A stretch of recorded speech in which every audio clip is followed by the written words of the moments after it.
안녕하세요. 그랜비 가족 여러분.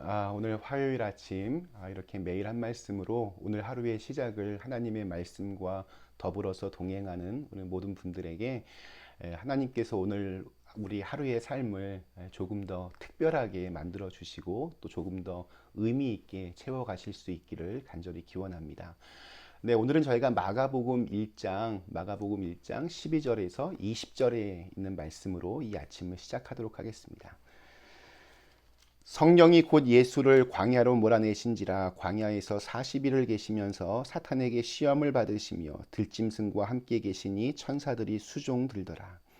요한이 잡힌 후 예수께서 갈릴리에 오셔서 하나님의 복음을 전파하여 이르시되 때가 찼고 하나님의 나라가 가까이 왔으니 회개하고 복음을 믿으라 하시더라. 갈릴리 해변으로 지나가시다가 시몬과 그 형제 안드레가 바다에 금을 던지는 것을 보시니 그들은 어부라. 예수께서 이르시되 나를 따라오라. 내가 너희로 사람을 낚는 어부가 되게 하리라 하시니 곧 그물을 버려두고 따르니라. 조금 더 가시다가 세베대의 아들 야고보와 그 형제 요한을 보시니 그들도 배에 있어 그물을 깁는데 곧 부르시니 그 아버지 세베대를 품꾼들과 함께 배에 버려두고 예수를 따라가니라. 아멘. 네, 어제 우리 마가복음 말씀을 시작하면서 복음은 죄사함을 위한 회개로부터 시작된다라는 말씀을 드렸습니다. 예수님께서 세례를 받으실 때 하늘이 열리면서 하늘이 이렇게 찢겨지면서 비둘기 같은 성령이 임합니다. 그리고 곧이어서 너는 내 사랑하는 아들이다 이렇게 말씀하시는 하나님의 음성이 들려옵니다.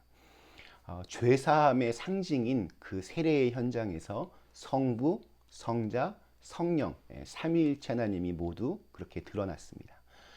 충만한 은혜가 그곳에 가득했을 것입니다.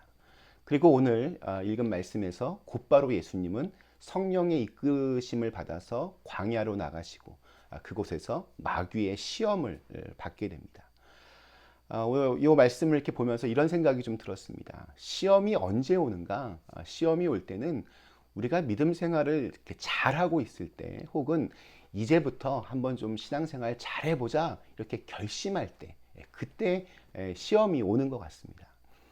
우리가 인생의 아주 어두운 골짜기를 다닐 때 캄캄한 동굴과도 같은 인생을 걸어갈 때에는 그 자체가 너무 힘겹고 또 그 자체가 시험이라 여기기 때문에 영적인 시험이 이렇게 특별하게 더 오는 것 같지는 않습니다. 오히려 그때는 우리 모두가 하나님을 더 간절히 붙들고 살려고 하기 때문에 영적으로는 오히려 더 단단해지는 그러한 경우들이 많이 있습니다.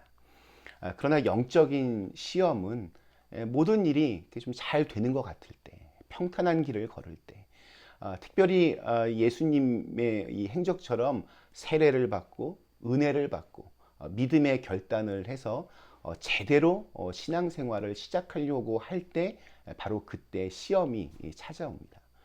은혜가 큰 곳에 시험과 유혹도 더 많이 있다는 것을 우리가 늘 기억해야 됩니다. 시험은 은혜로 올 때, 신앙생활 내가 정말 잘하고 있다 생각이 들 때, 은혜가 넘칠 때, 그때 쥐도 새도 모르게 그렇게 우리에게 다가올 수 있습니다.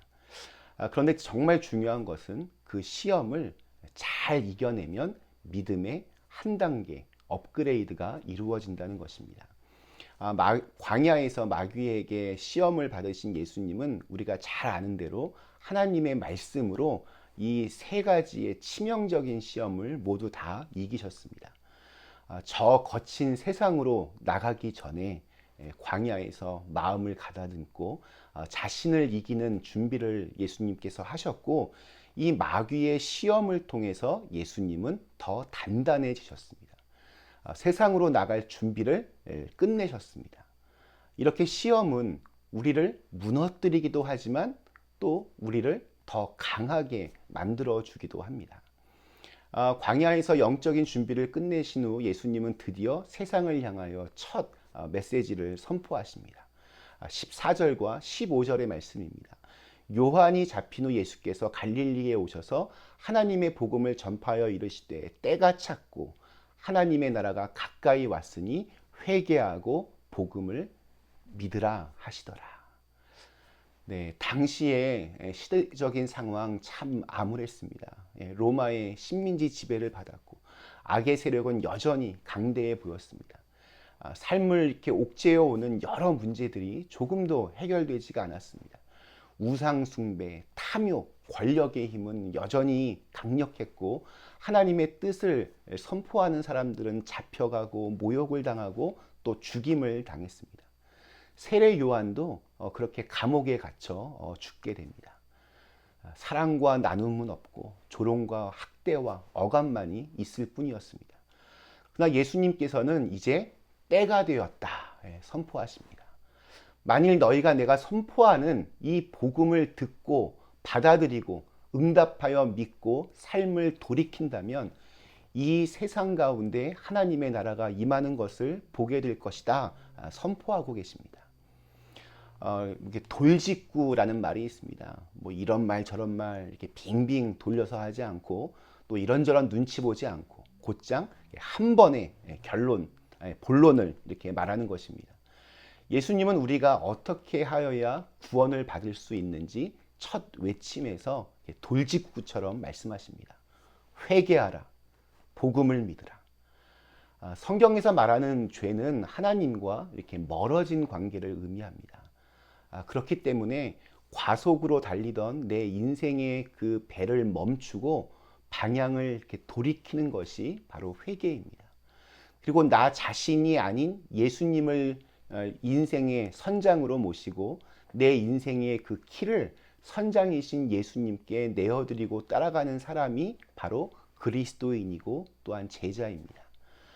또한 내 인생의 주인이신 예수님의 그 인도하심을 따라서 매일매일 하나님 나라를 향한 그 순례의 길을 가는 것이 우리 그리스도인들의 인생입니다.